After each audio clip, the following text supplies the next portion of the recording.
A gente sabe que representatividade na área de planejamento e na agência como um todo é algo que precisa ser revisto urgentemente.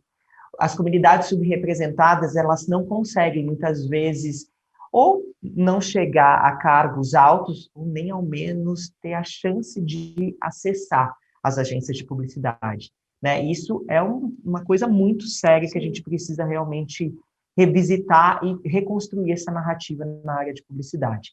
Para isso, o grupo de planejamento, com a liderança da Flávia Spinelli, criou o Melhor no Plural, que é um grupo com pessoas de algumas comunidades subrepresentadas nas agências, são planejadores e estrategistas que começaram a discutir e pensar também quais atividades, junto com as agências, para mandar ver.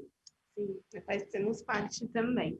Bom, para apresentar todos os resultados desses últimos meses, convidamos para a telas alguns dos membros do Melhor no Plural. Então, primeiramente, a Flávia Spinelli, que ela é vice-presidente do grupo de planejamento e parceira de clientes regionais no Facebook.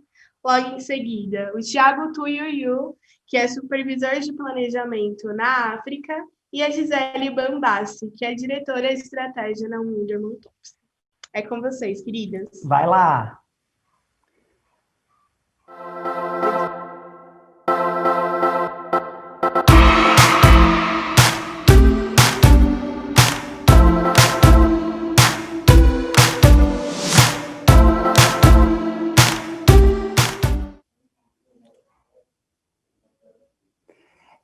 Gente, que honra abrir esse segundo dia de conferência com o Melhor no Plural.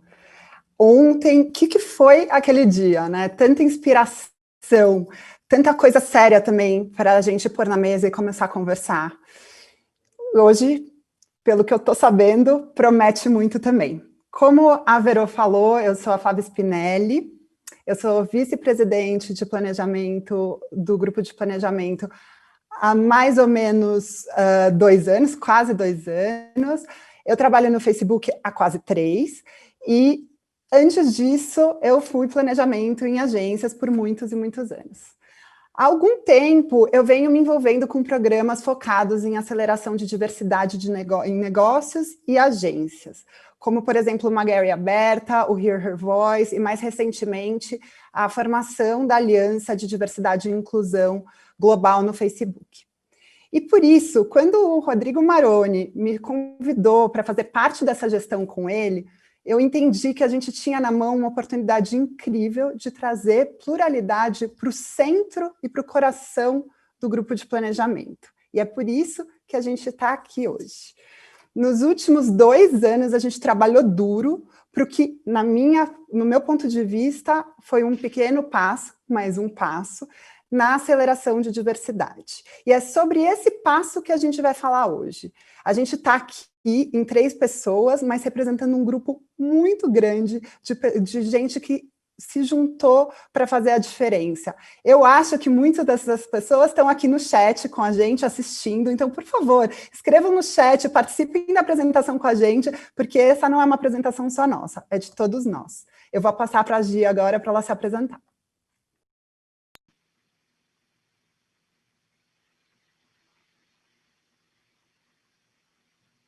Oi, pessoal. Eu sou Gisele, eu sou diretora de planejamento da Wunderman Thompson. Trabalho lá mais ou menos há uns 10 anos, trabalho com propaganda desde 2008. Quando parece estranho a gente falar, mas era tudo mato quando o assunto era diversidade. Parece muito mais perto do que realmente é, mas há 12 anos atrás, nem eu conseguia me assumir uma pessoa LGBTQIA+, como eu assumo hoje. Eu demorei e fui só me assumir no meu 3º emprego, que por acaso é o mesmo que eu fico até hoje, e nesse caminho que eu demorei para conseguir me aceitar e me aceitar como uma profissional LGBTQIA+, eu passei por muita coisa e eu ouvi todas as piadas e todos os comentários lesbofóbicos que você pode imaginar que uma mulher lésbica escuta em cargos juniores.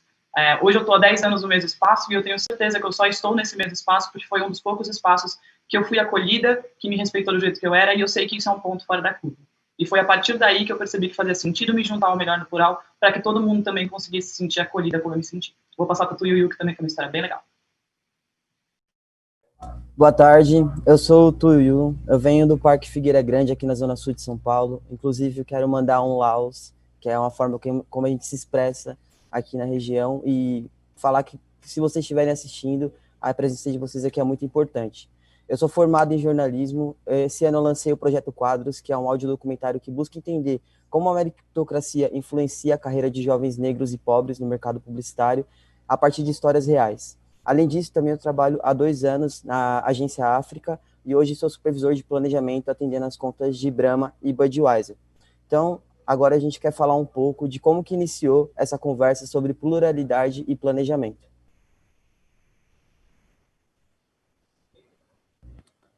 A gente começou fazendo uma reflexão sobre o papel da própria comunicação e como ela pode ser trabalhada. Parece que hoje existe uma violência simbólica, né, e silenciosa que afeta muitos de nós. Quando o grupo não é representado, é como se a existência dele fosse negada como parte daquela sociedade.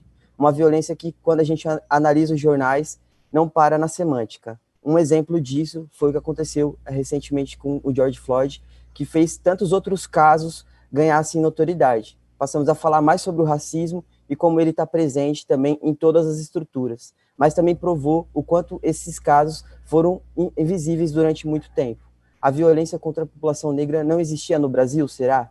Ou não se falava sobre isso? Ou seja, a violência simbólica, ela se resume em quando um assunto não é falado e ele acaba não existindo por isso, e uma mentira que é repetida diversas vezes e pode se tornar uma verdade.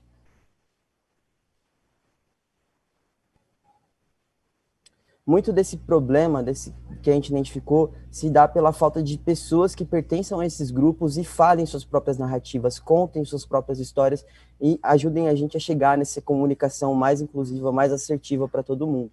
Não adianta ser uma comunicação plural só da porta para fora, enquanto as pessoas que produzem essas ideias ainda não forem plurais também.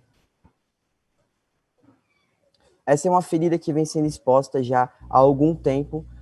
Projetos como os Kennedys, o 2020 e o próprio publicitário, né, grupos, pessoas e empresas que têm buscado estruturar projetos e ações que mudem o mercado e mudem essa perspectiva para que a gente consiga trazer mais equidade para os grupos, né? E o planejamento, ele faz parte de toda essa história, dessa equação. Quando o GP iniciou essa reflexão em 2018, a gente percebeu que não bastava querer mudar o mercado, a gente precisava olhar para dentro, e por isso a gente começou a encarar a pluralidade como um valor que a gente precisava abraçar e defender até o fim. Não só com ações isoladas, mas como um mindset, como uma forma de lidar e pensar planejamento. Nosso primeiro passo foi reunir esse grupo diverso em pessoas que têm uma atitude e que buscam, nas suas ações, transformar a comunicação de alguma forma. São pessoas engajadas, pessoas que têm essa ambição junto com a profissional também. Começando pelo Rafa Camilo, que ele é Creative Leader hoje no Facebook, no Google. Foi também quem me puxou para essa conversa, junto com o Rodrigo Maroni. Então, são as pessoas que me apadrinharam e quiseram me chamar para conversar sobre o que seria esse planejamento mais plural. A Verônica Dudman, que é incrível, né? Eu acho que eu podia passar aqui horas falando sobre ela, uma pessoa que eu admiro pessoalmente, e eu fiquei muito honrado de poder estar presente também. Ela é uma das fundadoras do Indiquem uma Preta, que busca trazer diálogo entre as profissionais negras e o mercado, pensando em como que a gente pode estimular novas contratações e também conhecimento para essas pessoas. Eu, como já me apresentei, também a Gi Bambassi, que se apresentou no começo, mas também é uma pessoa que trouxe muita energia para a nossa pauta, para a gente poder discutir cada vez mais esses assuntos. O Gus e o Diego, que são pessoas criativas também, que trabalham no Facebook, e eles trouxeram esse olhar para a gente conseguir pensar de formas práticas como que todos esses aprendizados que a gente fosse encontrando no caminho pudesse se tornar em ações. E a Flávia também, que foi quem amarrou tudo isso, ajudou a gente a organizar a casa, a pensar de forma coletiva, levar para dentro da estrutura do GP e conseguir transformar nesse evento em tudo isso que está acontecendo e a gente está podendo falar hoje. Logo a gente percebeu que só esse grupo não ia dar conta do recado, né? É um assunto muito grande, com muitas raízes que precisam ser tensionadas para a gente chegar num lugar melhor, né? Mesmo sendo negro, mesmo vindo da periferia, eu não posso falar por todas as pessoas que vêm de lá e que são como eu. E eu acho que todo mundo que estava dentro do grupo sentiu essa responsabilidade logo de início, e a gente percebeu que precisava chamar mais pessoas para estar perto. Então, a gente convidou, entre os especialistas, o 6510, o MUC, a Gleba do Pêssego, o Pujança, publicitários negros, mas também falamos com pessoas, né? Foi o Jefferson Delgado, a Angel Pinheiro, Samuel da Paz, que é o Garoto Florido, o Vitor Abud. São todas pessoas que estão preocupadas, que fazem parte desses grupos, mas também estão preocupadas com a mudança e estão pensando o tempo todo em como que isso pode acontecer da melhor forma.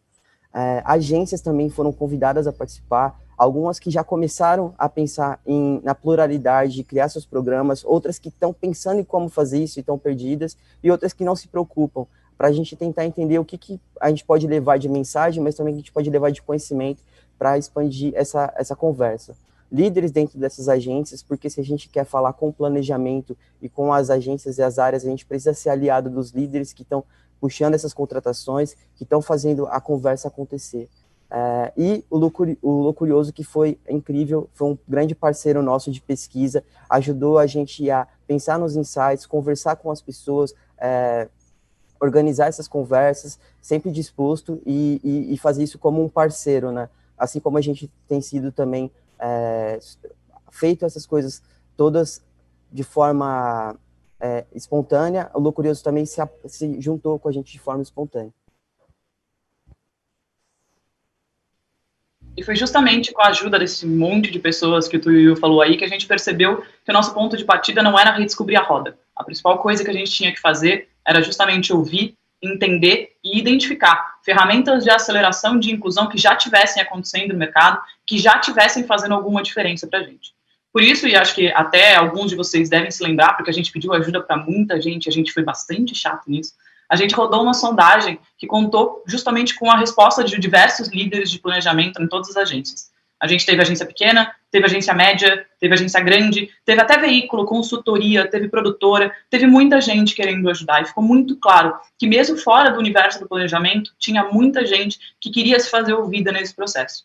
Mas é óbvio, como era de se esperar, quando a gente rodou essa sondagem, afinal, o Melhor no Plural ele não surgiu por acaso, e a gente está aqui por algum motivo. A sondagem provou para a gente o quanto o nosso mercado está atrasado quando o tema é inclusão e diversidade. Para vocês terem uma noção, o cenário base de onde a gente partiu, e essa pesquisa rodou no meio de 2019, na verdade, o cenário base já era extremamente desigual. Né? Só 36% das agências afirmavam ter negros no planejamento. Só 6% das agências afirmavam ter PCDs no planejamento.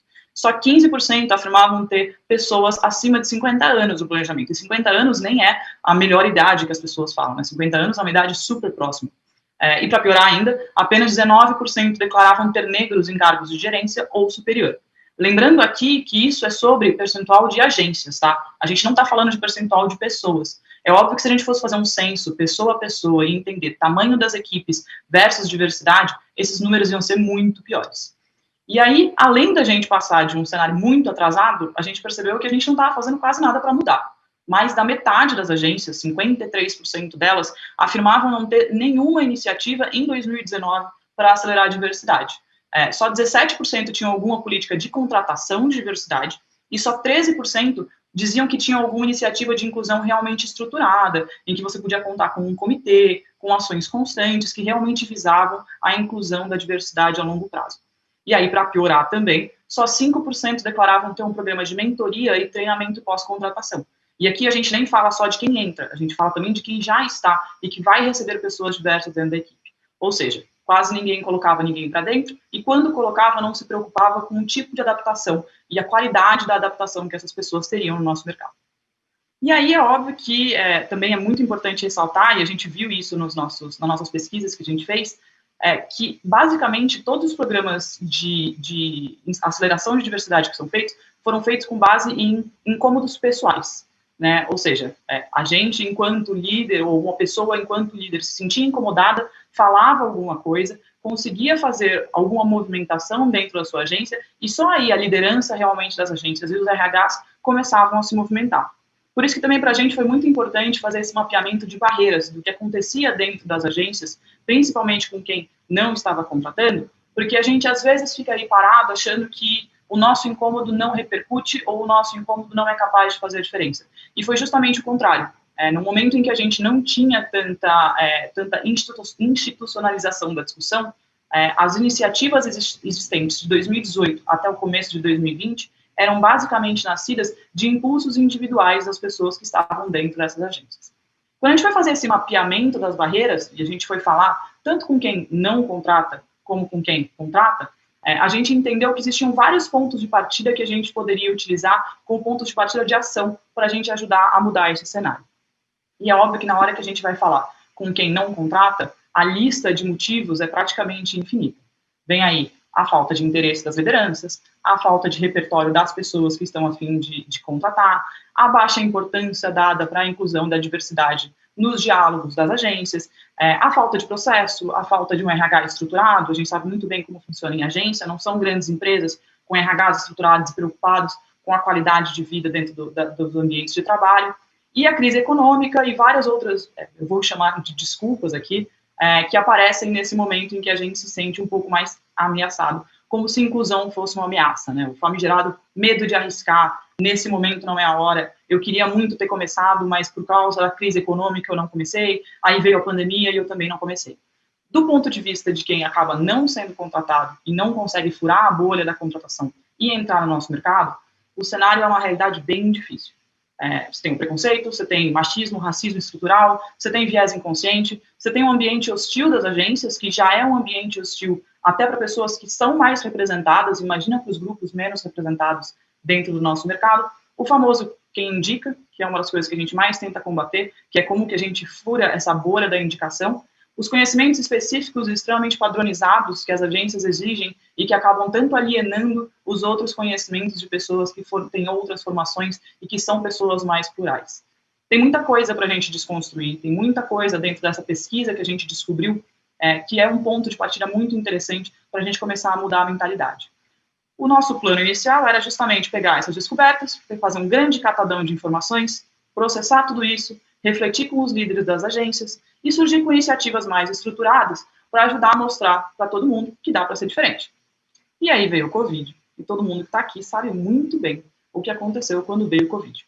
A gente tinha muitos projetos que a gente teve que parar por causa da distância que a gente viveu pessoalmente e também por causa do atropelo de trabalhos que a gente teve, mas ao mesmo tempo a gente entendeu o Covid como uma...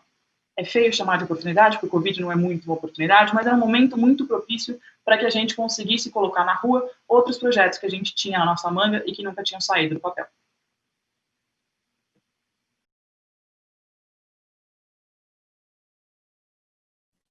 Boa, Gi.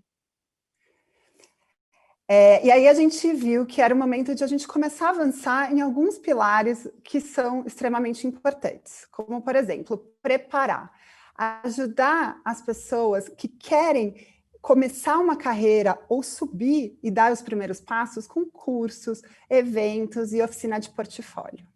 Outro pilar muito importante é o de conectar.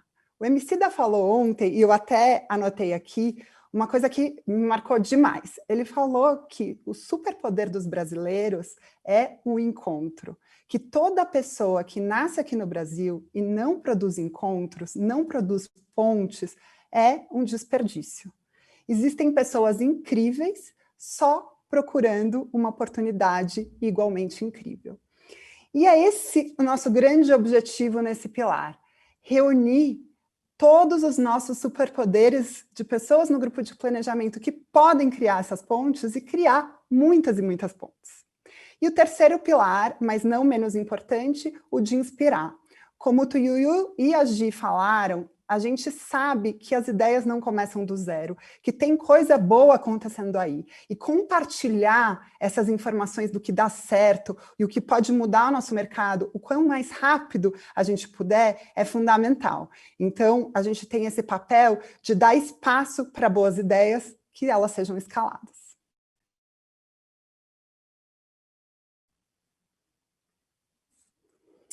Bom, agora eu vou começar a falar um pouquinho das nossas ações. A primeira coisa que a gente fez foi trabalhar nas bolsas para eventos e cursos. O GP já tinha a prática de oferecer bolsas para cursos e eventos desde muito tempo atrás. O que a gente mudou foi aumentar muito significativamente o número de bolsas de 100% gratuitas oferecidas Só no primeiro ano, a gente ofereceu 380 bolsas, como o Maroni contou ontem, e a gente também facilitou bastante todo o processo de seleção, para que as pessoas tivessem acesso a essas bolsas muito mais rápido.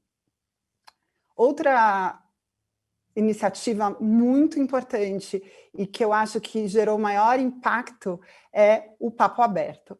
O Papo Aberto nasceu com a intenção, inicialmente como um piloto, de a gente criar um espaço onde alguns voluntários, na época a gente estava imaginando mais ou menos uns 30, eles pudessem abrir as suas agendas para receber as pessoas que querem essas oportunidades incríveis e que não estão tendo acesso. A ideia é que, durante um período de 1 hora, eles conseguissem compartilhar um pouco do seu conhecimento, dessem dicas, guidance, e, obviamente, quando a gente fala de uma das maiores dores que a gente tem, que é o processo, como a Gi falou, do que indica, a gente aumentar o network e romper as paredes das bolhas gera muito mais possibilidade para quem está fora entrar.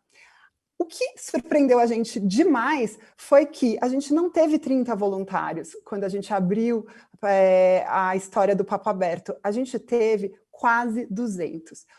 Isso significa que a gente possibilitou 238 conexões já no primeiro piloto. 89% dessas conversas já aconteceram. 25 pessoas que tiveram a oportunidade de receber a mentoria contaram para a gente que já foram indicadas para uma entrevista, e 30 pessoas contaram para a gente que não foram para uma entrevista, mas conheceram algumas outras pessoas que estão abrindo e criando novas pontes para elas. 91% das pessoas avaliaram as conversas como muito boas, 75% como incríveis, o que para a gente foi também muito positivo, considerando que a gente montou esse piloto ainda sem muita estrutura, querendo entender onde organicamente isso ia dar. 19% das pessoas que foram conectadas perceberam e quiseram fazer outras sessões. A gente só tinha pedido 1 hora e elas quiseram continuar se conectando. E 94% das pessoas gostariam de participar novamente, o que significa que vai ter mais, muito mais, e se você, por acaso, não foi voluntário ou não participou dessa oportunidade na última rodada, já tem mais uma. A conferência. Bom, a conferência, eu acho que ela é um símbolo, ela é um marco, e foi um grande sonho da gente, e um objetivo desde o começo. Eu até fiz a colinha aqui, porque eu queria fazer alguns comentários de coisas importantes que aconteceram aqui. Esse evento, ele teve o objetivo de ser muito plural, e quando a gente fala de plural, não é só no assunto, não é só no nome, em toda a diversidade representada no palco e nas vozes desse evento. A gente, quem estava ontem aqui e teve a oportunidade de assistir, cara, eu me arrepiei de verdade, por exemplo, já no início, quando a gente falou de jornalismo polarizado, e a aula que o Pedro deu para a gente do Alma Preta, que foi uma coisa impressionante, né? Depois a gente teve a Cris e a Maria Clara, do Google, e o Luiz do Facebook falando de diversidade na comunicação. O Mark Pollard, que ele podia ter focado, né, no ponto de vista dele da Gringolândia, mas ele trouxe para o core, para o centro da conversa dele, o ponto de vista dos nossos colegas brasileiros. A gente teve a Michele Simões, que trouxe para a mesa capacitismo, que é uma discussão tão importante, tão pouco falada. A Thaís Fabres, que eu particularmente amo, a Lola, a doutora Jaqueline, numa conversa muito franca, lembrando a gente que a falta de informação também é uma informação. E fechando com a Dani Matos, que é uma das maiores inspirações nesse mercado, falando com ninguém mais, ninguém menos que o Emicida, né? E hoje não vai ser menos impactante. A gente tem Thaís Araújo, Natália Santos, Samantha Almeida, Maria Gal, Levis Novaes e várias outras pessoas incríveis. Então, fazer uma transformação como essa, num evento tão importante para o mercado, é um passo grande. Eu diria até que é um passo enorme. Um enorme passo para o avanço da representatividade. Aí, não paramos por aqui, vem mais coisa pela frente. O Copia e Cola é uma iniciativa para que a gente comece a fazer o cruzamento de informações entre o que está dando certo no mercado, como a gente já falou. Então, a gente quer que as agências ou empresas que já tenham boas práticas possam contribuir com essa informação via os canais do GP e do Melhor no Plural.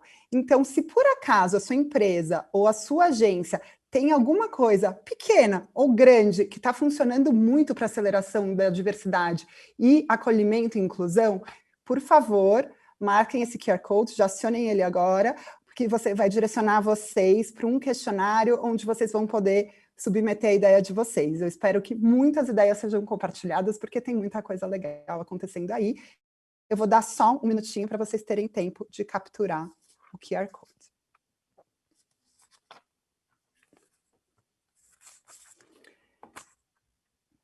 Boa. E por fim, mas não menos importante, a oficina de portfólio. A gente sabe que depois de um ano, como foi o de 2020, todo mundo nesse fim de ano e começo do ano que vem vai parar para refletir e pensar o que vai fazer daqui para frente. E nesse momento de reorganização e reflexão, montar ou reorganizar o portfólio é uma das coisas que mais importantes para a gente conseguir se expressar e se posicionar. Então, a Verônica Merege, maravilhosa, ofereceu o tempo dela para oferecer essa oficina de portfólio que vai acontecer em janeiro, totalmente gratuita, com acesso para todo mundo. Então, quem estiver interessada, fica ligado nos canais do GP, que logo, logo a gente vai divulgar a data. Então é isso, gente. 2021 está batendo na porta, ainda bem, porque já deu, né? Todo mundo concorda. O Melhor no Plural reforça com vocês o compromisso de continuar estimulando, disseminando, apoiando e executando práticas que tornem nosso mercado tão plural quanto deve ser. Se a gente faz junto, a gente sabe que a gente vai ser cada vez melhor e cada vez mais plural. Então, se você tiver qualquer sugestão, ideia de outras iniciativas que possam ajudar nessa transformação, manda para a gente nesse e-mail, melhornoplural@grupodeplanejamento.com.br, que todas as ideias vão ser disseminadas, propagadas e acolhidas. Muito obrigada pelo tempo de vocês. Aproveitem muito o evento. Espero que a conferência mude o dia de vocês e o ano de vocês que está por vir, assim como mudou para mim ontem. Obrigada.